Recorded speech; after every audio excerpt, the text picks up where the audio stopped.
The bathroom mirror was fogged up from her shower, but I could still see the shape of her mouth moving through the steam. She didn't know I was outside the door, still barefoot, holding her forgotten socks like some kind of delivery boy. I wasn't supposed to hear her. I wish he'd just stop hugging me. It feels fake. I hate it. Then silence. I froze. I didn't push the door open. I didn't storm off. I didn't even breathe right. I just stood there in my own hallway, her socks in one hand, my heart in the other. She wasn't talking to me. That much was obvious. Her voice was low, almost calm. She was probably on speaker, maybe FaceTiming someone, maybe him. I walked backward, step by step, like retreating from a crime scene I accidentally witnessed. I put the socks on the kitchen table. I never mentioned them again. I never mentioned the sentence again either.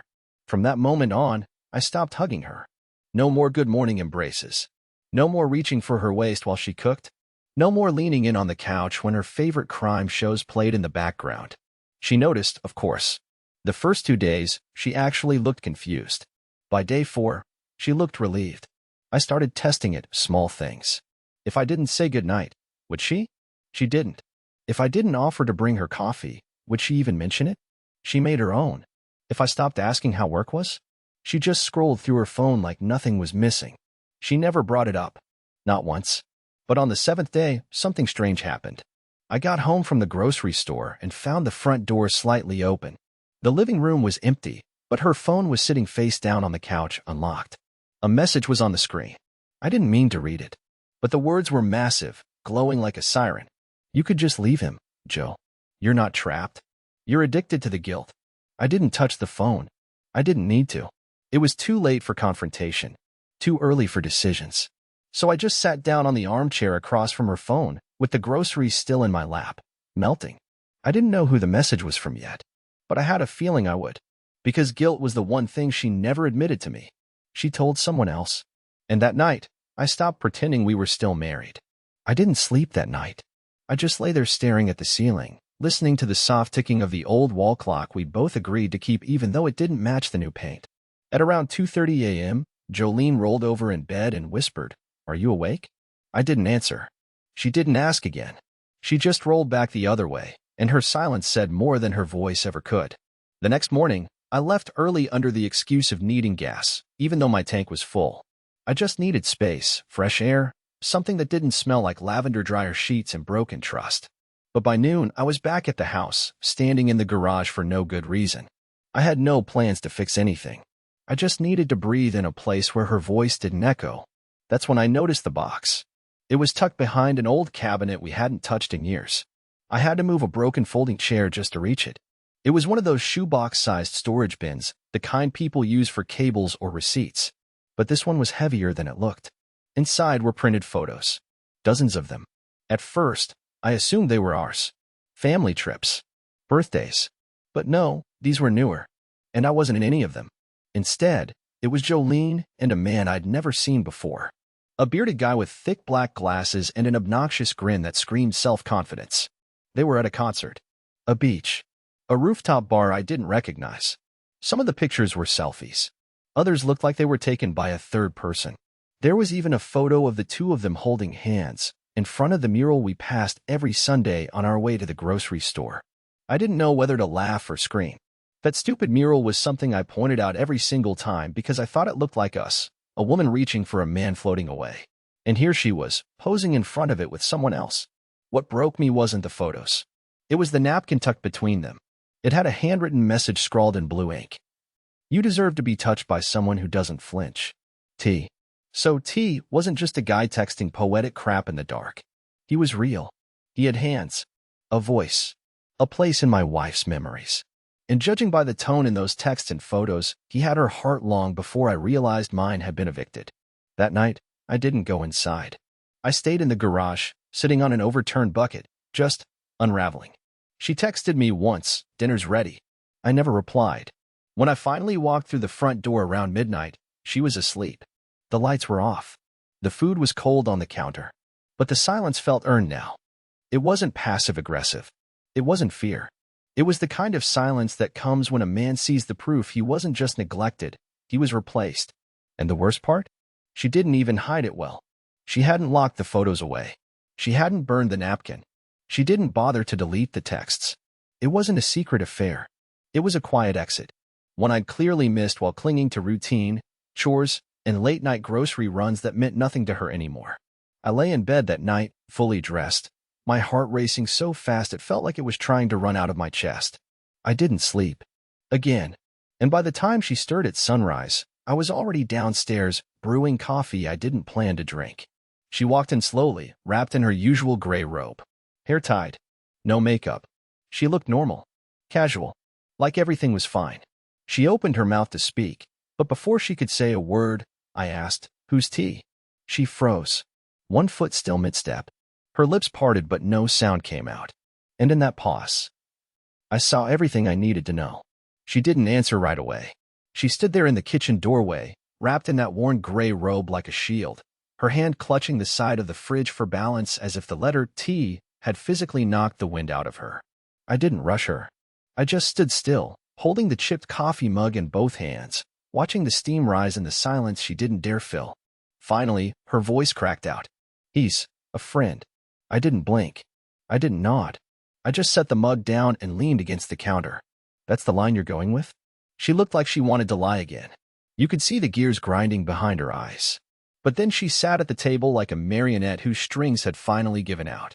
Her shoulders slumped. Her fingers tapped against the wood for a few seconds. Then she stopped. "I met him at work," she finally said. "He was assigned to our department for a month. He's just someone I talked to. We had lunch. Twice." "Lunch," I echoed, like I was tasting the word and hating the flavor. "And the photos? The ones at the beach? The concert? The mural on Fifth?" Her head jerked up so fast, I knew I had her. Her eyes narrowed. "You went through my things?" I laughed. I actually laughed, that kind of cold, stunned sound that slips out when someone throws a glass of water at you and then accuses you of being wet. "I didn't go through your things. You left your second life in a plastic box behind an old chair in the garage." Her face turned white. Not the kind of white you get from guilt. No, this was fear. Like I just unearthed something she thought would never be found. She opened her mouth again, but I held up my hand. "I don't want more lies, Jolene. Just tell me what I'm actually dealing with." She was quiet for a long while. Then she whispered, "It started 6 months ago." That sentence hit harder than I expected. 6 months. That means all the times I'd been staying up late waiting for her to come home from double shifts, all the Sunday mornings she needed extra sleep, all the missed calls, the last-minute cancellations, the new lingerie that appeared and then disappeared. It had all been during that window. 6 months of hugs she didn't want. 6 months of dinners she picked at. 6 months of lying beside someone she'd emotionally walked away from. I asked her the question I'd been avoiding for days. "Are you in love with him?" Her mouth opened, then closed, then opened again. But all she said was, "I don't know."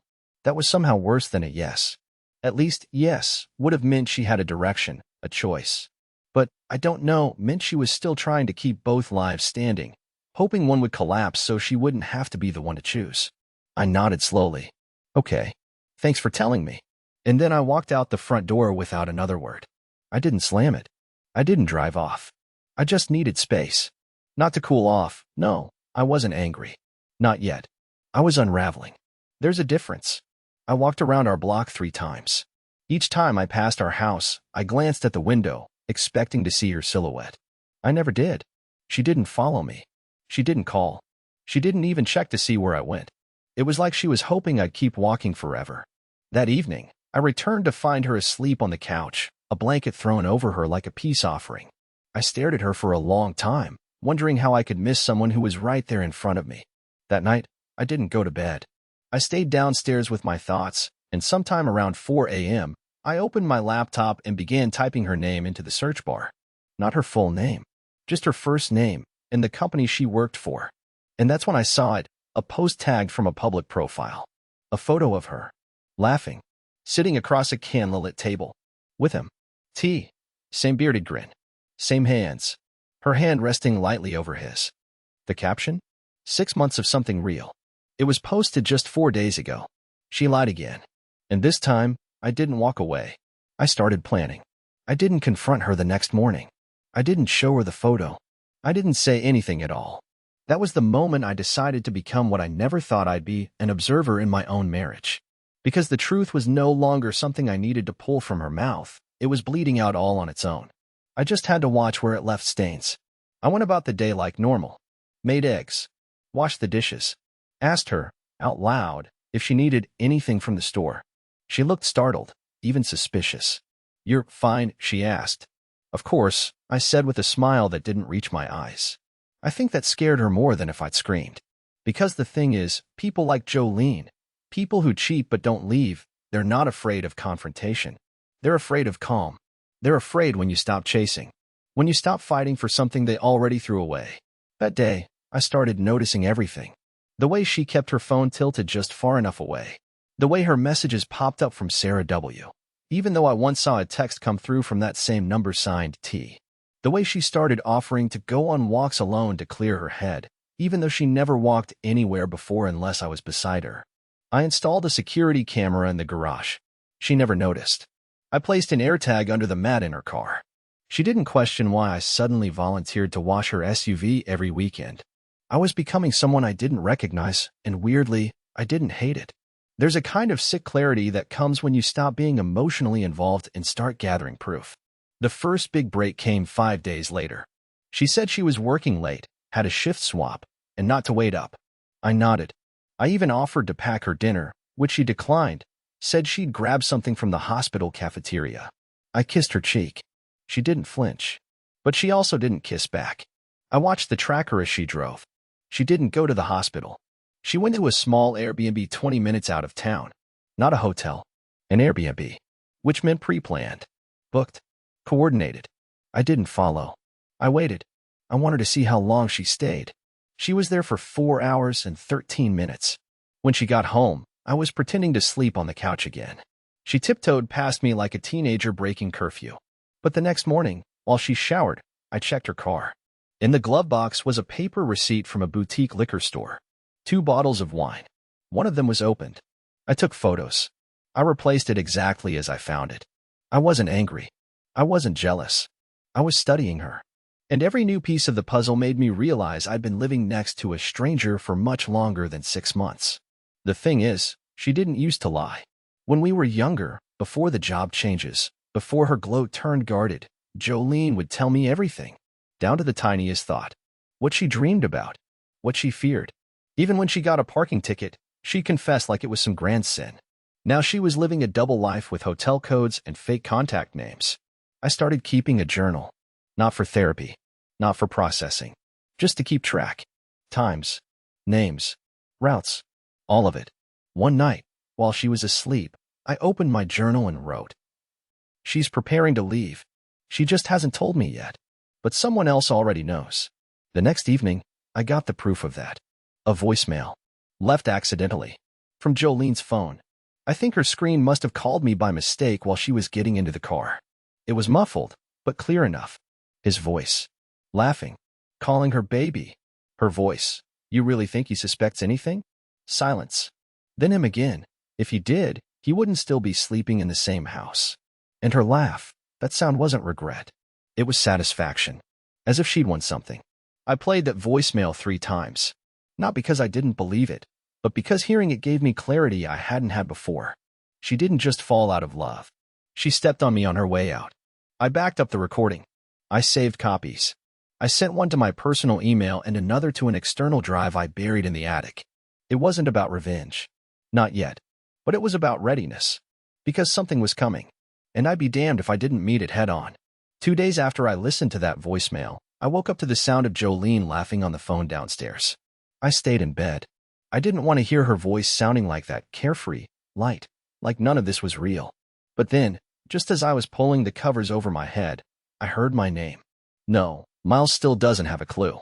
I swear, it's like living with a blind roommate. He just floats around like nothing's changed. Another laugh. Another slap in the face. I didn't get up. I didn't shout.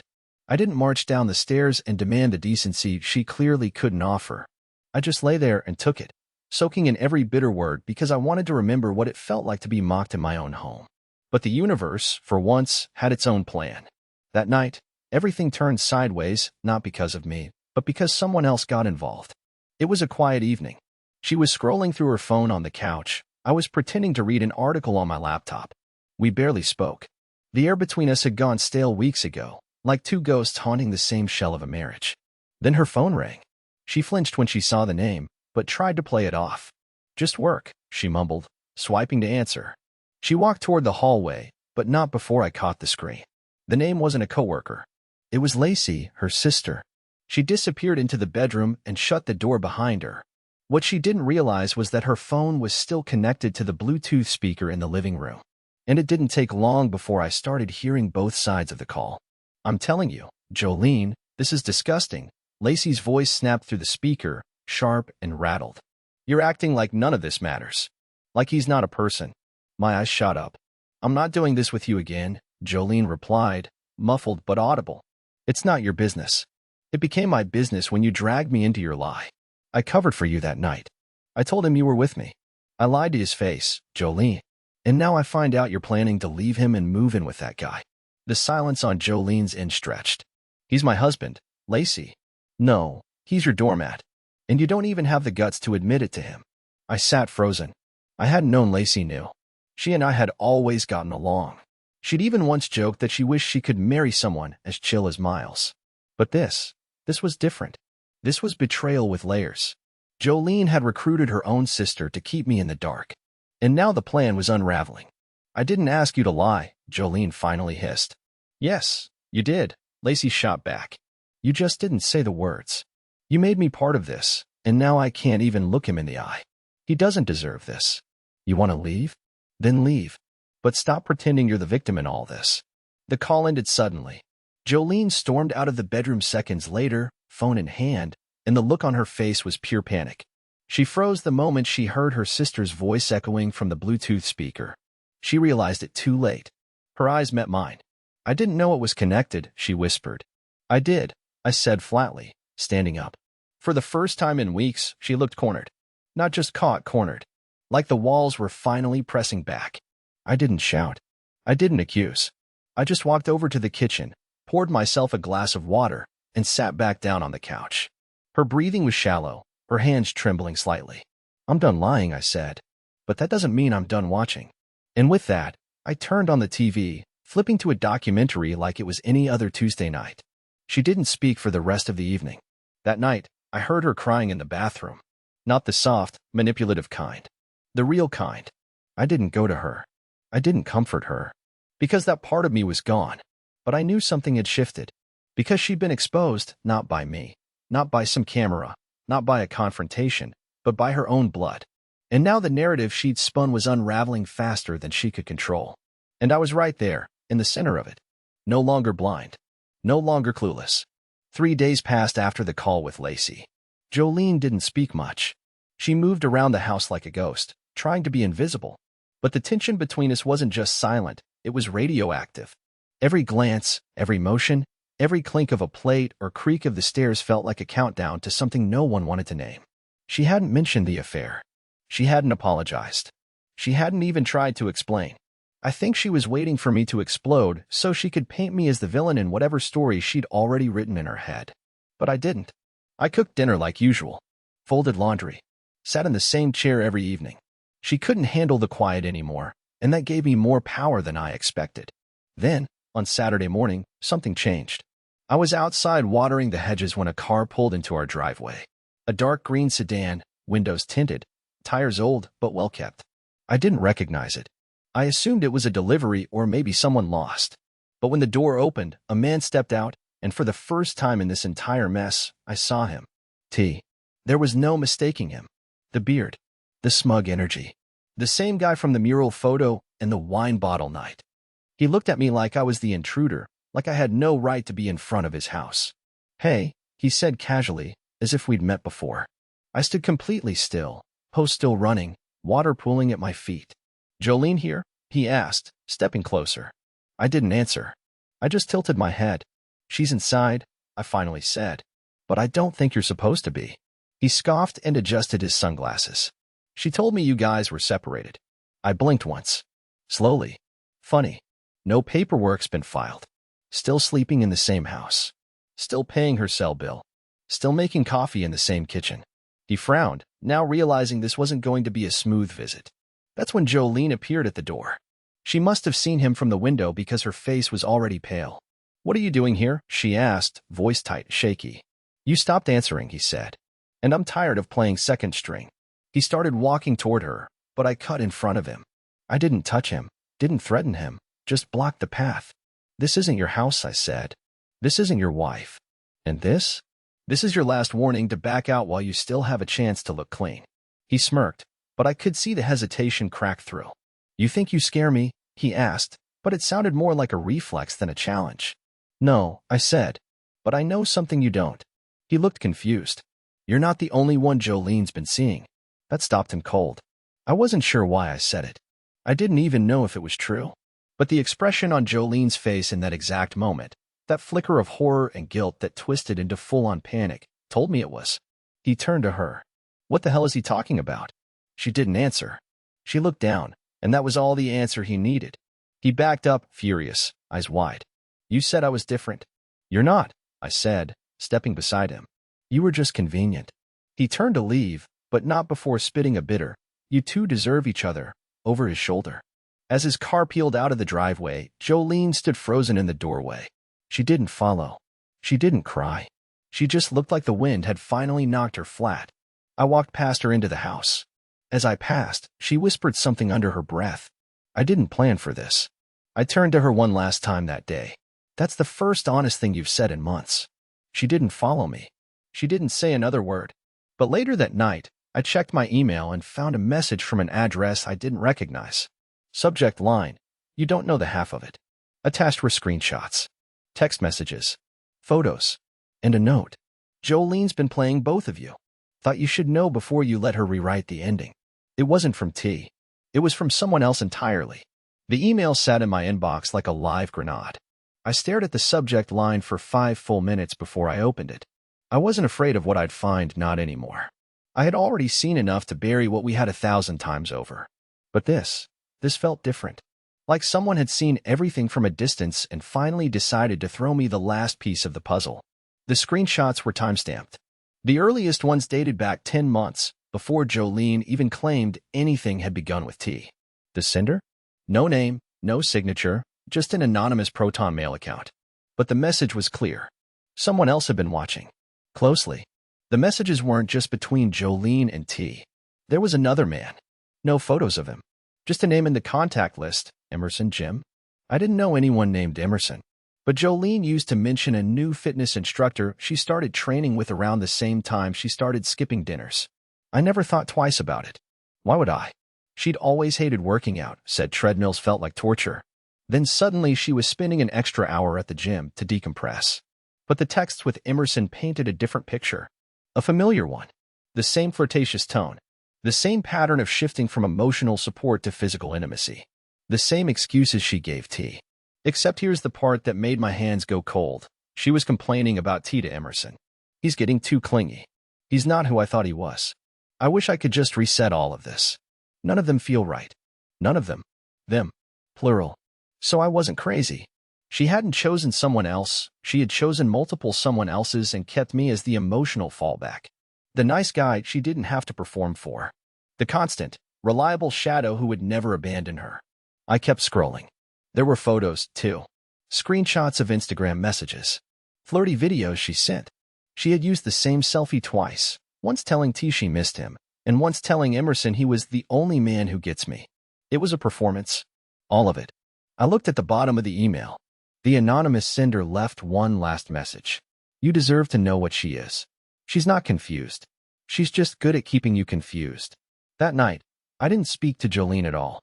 I watched her from across the room like a stranger who had broken into my house and started pretending to live here.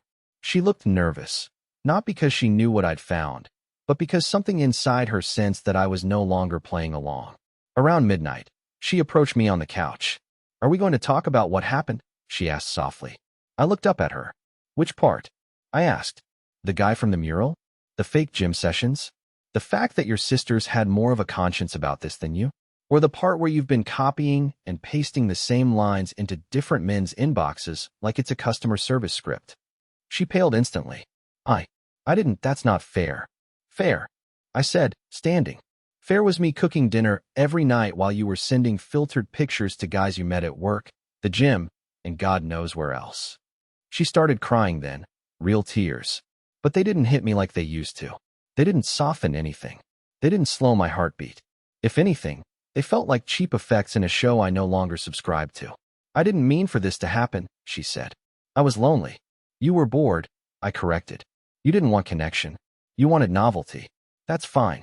But don't lie to my face and call it confusion. Don't cry because you got caught juggling too many stories. She sat down, head in her hands, sobbing into the fabric of her sleeve. I want to fix this, she whispered. I really do. No, I replied quietly. You want to erase the parts of yourself you're ashamed of. That's not the same thing. She didn't respond. I walked into the bedroom and shut the door. Not to rest. I hadn't slept in weeks. But because I was done being the background character in a life that used to be mine. What came next wouldn't be about revenge. It would be about finally closing the chapter she refused to admit was already over.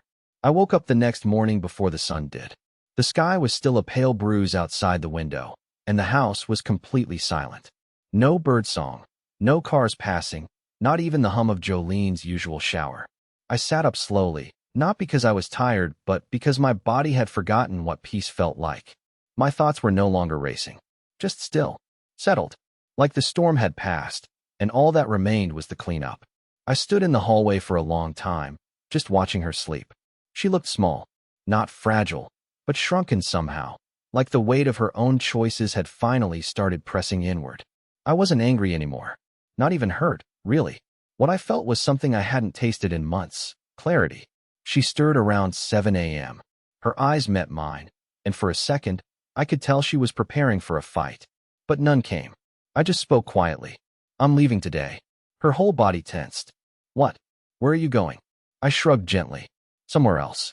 Somewhere that doesn't feel like a graveyard with clean countertops. Miles, she whispered, sitting up. You don't have to do this. I do, I replied, still calm. Because the version of me you cheated on? He doesn't exist anymore. And the version of you I fell in love with? She left long before you did. Her lip trembled, and for the first time since all this began, I saw regret. Not the kind meant to win me back, but the kind that finally understood what had been lost. I don't hate you, Jolene, I said, but I can't keep living next to someone who looks at love like a backup plan. I had already packed a small bag, just the essentials. Some clothes, my journal, the hard drive with the messages and photos, not for revenge, but for memory. I left my ring on the table by the front door. I didn't slam anything. I didn't even raise my voice. I just walked out quietly. And let me tell you, silence can be the loudest goodbye in the world. I checked into a small rental cabin just outside town. Nothing fancy, just 4 walls, a kettle, and the kind of quiet that doesn't make your skin crawl. I made tea. I read. I didn't cry. And after 3 days, something happened that I never expected. Lacey showed up. I heard her knock on the door, and when I opened it, she just held out a brown paper bag. You haven't eaten anything that didn't come out of a vending machine, have you? I smiled for the first time in what felt like years. She didn't stay long. She didn't make things weird. But before she left, she said, you know, I told her she didn't deserve you. Still believe that. But you? You're going to be just fine. And for once, I believed it. 2 weeks later, I filed for divorce. There were no fights, no theatrics. Just paperwork and signatures, and 2 people finally stepping out of a lie they'd both been dragging. I moved to a smaller town a few hours away and started working at a local archive center. It's quiet, mostly paperwork, but it feels right. I even got a dog. His name is Doug. I named him after the succulent I used to talk to when no one else was listening. This one wags his tail when I say his name. It feels like progress. Jolene texted me once, a long message full of apologies and late realizations. I didn't respond. Not because I'm bitter. Just because I'm healing in a place where her words can't reach anymore. Funny thing is, I used to think closure came from answers. From apologies. But now I know, closure is just a moment where your peace becomes louder than your pain. And I finally got there. The end.